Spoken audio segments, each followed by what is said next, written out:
Welcome to massive knowledge. आज हम लोग जानेंगे कि इजराइल का जो आयरन डोम सिस्टम है वो कैसे वर्क करता है और यूएस ने जो इसको फंडिंग देता था पहले वो बिलियंस डॉलर का वो स्टॉप कर दिया था और फिर से क्यों स्टार्ट कर दिया। तो चलते हैं आगे। ये है इजराइल का आयरन डोम सिस्टम। अब ये मिसाइल डिफेंस है, बहुत ही अच्छा मिसाइल डिफेंस सिस्टम है शॉर्ट रेंज के लिए। अब देखते हैं कि ये एनिमी का रॉकेट है, यहाँ से जा रहा है। एनिमी ने बहुत सारे रॉकेट एक साथ डाला और यहाँ पे है रडार सिस्टम, ये भी रडार सिस्टम है।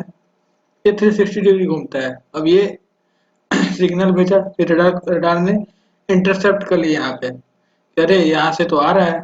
अब क्या हुआ कि जैसे ही सिग्नल भेजा और ये missile defence system automatic activate हो गया और इन्होंने मिसाइल भेजना स्टार्ट कर दिया। अब क्या होता है कि ये भी इधर से जा रहा है, इधर भी जा रहा है।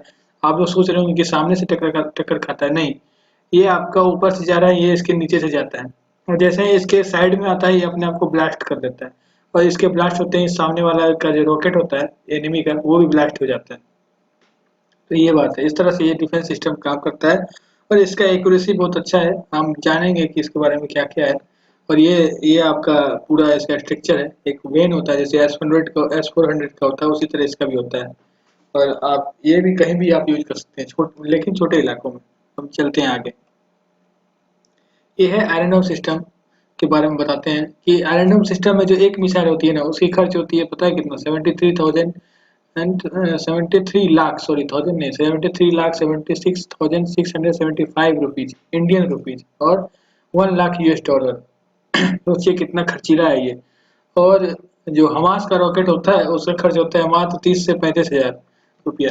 यहाँ जो आप अभी देखिए ये हमास की रॉकेट है, इसका खर्च मात्र 30 से 25 हजार रुपया, वो भी पुराने टाइम का है। ये एक साथ 100-200 रॉकेट मार चला देता है और उसके बाद आयरन डोम सिस्टम जब वर्क करती है तो सोचिए कितने बिलियन डॉलर का लॉस होता है इजराइल को। ये बात है। और एक एक जो सिस्टम होता है उसमें 10 बैटरी होती है, मतलब 10 मिसाइल होती है। तो आप जो लीजिए कितना खर्चीला है। इसकी रेंज जो हमारा क्षमता जो है 4 किलोमीटर से 70 किलोमीटर के बीच होती है और ये 1200 रॉकेट को इंटरसेप्ट करने की क्षमता रखता है।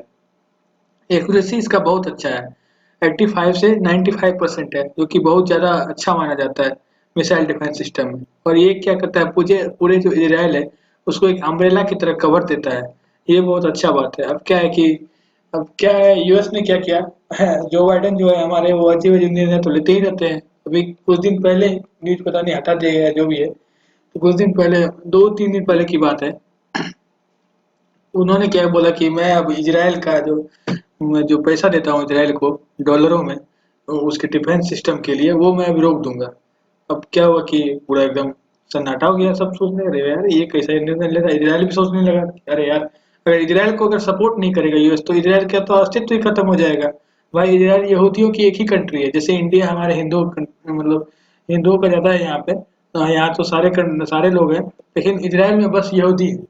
यहूदी हैं तो भाई वो अपने अस्तित्व के लिए लड़ते हैं। अगर लड़ना छोड़ देंगे तो उनकी नस्ल ही खत्म हो जाएगी। अभी आप लोग देखे होंगे कि अफगानिस्तान में जब से तालिबान आया है तो एक यहूदी भी मारा जाता है। उसको इतना टॉर्चर किया कि उसको इजराइल जाना पड़ा और इजराइल को सीधे बोल दिया गया है तालिबान की तरफ कि मैं उनको कंट्री नहीं मानता हूँ, मैं उनको कभी कंट्री मानूंगा भी नहीं, भले कितने भी देश से मैं समझौता कर लूँ। तो इसके बोलने से कुछ होता नहीं, अपना तो पहले देखे ही। वही बात है। तो इजराइल है। और क्यों है ऐसा, ऐसी बात क्यों नहीं मान रहे हैं, बहुत सारे कंट्री लोग नहीं मानते हैं। तो क्या है, पाकिस्तान भी चिढ़ा हुआ रहता है। बात ये है कि जब वहाँ पे कंट्री से चारों बगल जो कंट्री है इसके चारों साइड से वो मुस्लिम कंट्री है और हमेशा इसकी लड़ाई होती रहती है। वहाँ एक अलास्का मस्जिद है जो कि बहुत ज़्यादा फेमस है, जैसे मक्का मदीना है उसी तरह की वो भी है। अब क्या होता है कि इजराइल इजराइल बोलता है कि नहीं, वो हमारे अंडर है, हम उसकी सुरक्षा करेंगे। और कभी-कभी मतलब अजीब-अजीब से काम हो जाते हैं वहाँ, यहूदी भी चले जाते हैं, ये भी हो जाता है। तो क्या होता है, पाकिस्तान और जितने भी कंट्री है तो वो इजराइल से थोड़ा-सा वो सोचने लगते हैं कि नहीं, इजराइल हमारे खिलाफ है। ये बात है। तो बहुत आज तक भी जब से इजराइल बना है तब से लड़ाई नहीं हुई है। पहले इजराइल 15% पे था, अब इजराइल 85% कवर कर चुका है और मात्र 15% पे फिलीपींस ही है शायद, हाँ फिलीपींस वाले आ चुके हैं। तो ये बात है। तो अब इजराइल बोलता है कि नहीं, जो है कि जितना मैंने कवर किया है वो सारा मेरे कंट्री है। हम लोगों को भगा दिया गया था शुरू में। और सही बात है, जब इजराइल के जब यहूदी वहाँ रहते थे तो क्या हुआ था कि यहूदियों को बहुत ज़्यादा दिक्कत में रहना पड़ा था। उसके बाद क्या हुआ कि यहूदियों में जो थे बहुत पैसे वाले भी थे, उन्होंने क्या किया, धीरे-धीरे ज़मीन खरीदा और फिर अपने आप को विजुअलाइज़ किया और अपने आप को डेवलप किया बहुत अच्छी तरह से। तो वो आप तो आज इज़राइल वहाँ पे मतलब ज़्यादा कवर करता है सारे इसको, ये बात है। अब क्या है कि आप जानते हैं कि क्यों जो बाइडेन ने रोक दिया था अभी फंडिंग कुछ ही दिन पहले। क्या होता है कि जब हम लोग क्या होता है कि बहुत ज़्यादा खर्च करने लगते हैं तो हम लोग अपने ऊपर एक सेशंस टाइप का लगा देते हैं कि नहीं, हमको महीने में अगर 10,000 खर्च करना है या 5,000 खर्च करना है तो हम उतना ही खर्च करेंगे, उतने में ही सब कुछ करना है हमको, उससे आगे हमको नहीं जाना है। तो जो जो बाइडेन ने भी यही किया था, इससे पहले भी डोनाल्ड ट्रंप ने भी किया था अपने आप यूएस पे सेंसर लगा दिया कि जो यूएस कंट्री है उसके जो प्रेसिडेंट है वो अगर खर्च करेंगे तो इतना बिलियन डॉलर ही खर्च करेंगे, ये बात है। तो इन्होंने भी किया, लेकिन डोनाल्ड ट्रंप ने था उन्होंने क्या किया, इजराइल का जो जो सपोर्ट इजराइल को दे रहे हैं वो कभी बंद नहीं किया, लेकिन डोनाल्ड ट्रंप ने बंद कर दिया। तो क्या हुआ कि अब वहाँ के लोग जो थे नागरिक वो भी सोचने लगे कि भाई इजराइल से हमारी इतनी अच्छी दोस्ती है और ये अचानक से क्यों बंद कर देगा। इजराइल भी अब सदमे में आ गया कि भाई इजराइल ही एक ऐसी कंट्री है जो आतंकवाद के खिलाफ पूरे अच्छे से लड़ती है और जवाब भी अच्छे से देती है बिना किसी डरे, क्योंकि इजराइल का कोई कुछ नहीं बिगाड़ सकता। इजराइल खुद को इतना अच्छा डेवलप करके लिया है कि अगर उस पर कोई न्यूक्लियर वार भी करने जाएगा तो इजराइल उसका जवाब दे सकता है। तो ये बात है। आप जानते हैं कि हमको एस इंडिया ने जो S-400 लिया है, क्या इंडिया को आयरन डोम सिस्टम लेना चाहिए था? तो जानते हैं इसके बारे में? तो नहीं। अब आयरन डोम सिस्टम जो है वो छोटे छोटे कंट्रियों के लिए, इजराइल बहुत छोटी कंट्री है, तो वो जो आयरन डोम सिस्टम है बस वो उस कंट्री को पूरा अम्ब्रेला की तरह कवर कर सकता है। जबकि हमारे यहाँ तो एक-एक स्टेट इजराइल से भरी है, तो वह आयरन डोम सिस्टम नहीं अच्छे से काम कर सकता है। जबकि S-400 जो है उसकी मारक क्षमता बहुत ज़्यादा है, 400 किलोमीटर है, तो वो ज़्यादा दूर लॉन्ग रेंज तक हम लोग को सुरक्षा दे सकती है, बॉर्डर पे या चाहे कहीं पर भी। हाँ, अगर अगर भारत सरकार आयरन डोम सिस्टम लेती है तो ये होगा कि हमारा जो दिल्ली है उसको हम लोग कवर कर सकते हैं अच्छे से। लेकिन हमारे पास डिफेंस सिस्टम है, आकाश डिफेंस सिस्टम है, ब्रह्मोस है, बहुत सारा है, उसके लिए काफ़ी है दिल्ली के लिए। इतना भी शॉर्ट रेंज का है जिस तरह की एरोड्रम सिस्टम है, लेकिन खासियत ये है कि एरोड्रम सिस्टम ज़्यादा ही एक्यूरेट है और ये थोड़ा कम एक्यूरेट है, लेकिन सुरक्षा प्रदान कर सकते हैं। इसीलिए भारत सरकार ने एरोड्रम सिस्टम नहीं लिया और S-400 लिया, ये कारण है।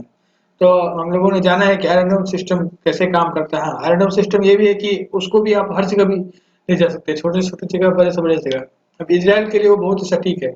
इजराइल का क्या है कि एरोड्रम सिस्टम सिर्फ थल सेना को नहीं दिया है, नेवी को भी दे दिया गया है। तो वो भी नेवी पे जो वो एरोड्रम सिस्टम लगाए हैं वो पूरा एकदम जो उनका जहाज है वो पूरा कवर करता है, वहाँ भी अम्ब्रेला की तरह वो उसको प्रोटेक्शन देता है। तो ये इजराइल अपने आप को बहुत ज़्यादा डेवलप कर चुका है। अभी वो लेज़र सिस्टम पे वर्क कर रहा है। जो मैंने पिछली बार भी लेक्चर दिया था तो उसने बताया था कि लेज़र सिस्टम पे वर्क कर रहा है और लेज़र सिस्टम इतना खतरनाक है कि अब वो उसको किसी भी टारगेट को खत्म करने के लिए मतलब गोले बारूद की या मिसाइल्स की जरूरत नहीं पड़ेगी। हाई लेजर बीम मतलब यूज करेगा और वो टारगेट खत्म हो जाएगा। अभी अभी आपने कुछ दिन पहले देखा होगा कि न्यूज में भी आया था, उन्होंने एक एयरक्राफ्ट के थ्रू इसको एक्सपेरिमेंट भी किया था। अब वो बोल रहे हैं कि आने वाले 4 से 5 सालों में उसको अच्छे से डेवलप कर देगा और हमारे साथ जो है इज़राइल की अच्छी बनती है डिफेंस पार्टनरशिप इंडिया और इज़राइल की। तो हो सकता है कि अगर इज़राइल डेवलप करेगा तो हमें भी फ़ायदा होगा। इज़राइल ने ऑफ़र किया था हमको आयरन डोम सिस्टम, लेकिन आयरन डोम सिस्टम जो है बड़े देशों के लिए जैसे हम लोग हमारा भारत है, उस तरह के देशों के लिए वो ज़्यादा सक्सेस नहीं है। हाँ, अगर कोई स्टेट अपने स्टेट पे कुछ हमला होता है तो उसको कवर करने के लिए आयरन डोम सिस्टम यूज़ कर सकते हैं, लेकिन आयरन डोम सिस्टम भी बहुत ज़्यादा खर्चीला है। आप देख ही चुके हैं कि बस एक मिसाइल्स के लिए 70 लाख रुपए से ज़्यादा की खर्च पड़ती है। इसीलिए हमारे जो इंडिया है उन्होंने S-400 को खरीदा है और अब S-600 के लिए भी जा रहे हैं, तो वो भी एक अच्छा विकल्प है। हम लोग खुद तो हमारे इसरो ने सैटेलाइट को खत्म मतलब डिफेंड करने के लिए बना ही दिया है, लेकिन S-600 हर टाइप से भारत को प्रदान करेगा और जैसे ही S-400 का पहला खेप शायद अभी मिल चुका है इंडिया को, तो पूरा चाइना और पाकिस्तान में हलचल मची मची हुई है। Thank you for watching this lecture. और अगर आपको अच्छा लगता है तो शेयर कीजिए और अगर कोई इम्प्रूवमेंट चाहते हैं, कुछ बताना चाहते हैं कि ये करना चाहिए आपको, वीडियो में ये टॉपिक लेना चाहिए, तो हम उसको भी कवर करेंगे धीरे-धीरे और आपका सपोर्ट मिलेगा तो हम अच्छी-अच्छी टॉपिक लाएँगे। यही था हमारा लेक्चर और इस पे आपको हमको लगता है कि बहुत ज़्यादा पता चला होगा कि एंड्रॉइड सिस्टम कैसे वर्क करता है। Thank you for watching and subscribe my channel, like